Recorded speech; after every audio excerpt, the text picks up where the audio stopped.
hapon po, mga idol. Dito na naman ako sa school ng mga apo ko, nagsundo. Kasi alas 6 na. Alas 6, 6:40 kasi ang labasan nila. Malapit na sila maglabas. Yan. Maaga ko pumunta ngayon dito kasi mahirap dito yung parkingan. Kasi maya-maya mga masikip na rito ang parkingan. Darating na yung mga tricycle, mga susundo din ng mga estudyante.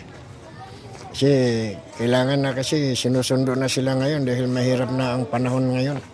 Uso na kasi dito yung nangunguha ng bata sa school. Kasi mayroon ng nakuha na estudyante. Hanggang ngayon di pa nakita eh. Kaya mahirap na. Kaya dito talaga ngayon, sunduin ng mga estudyante.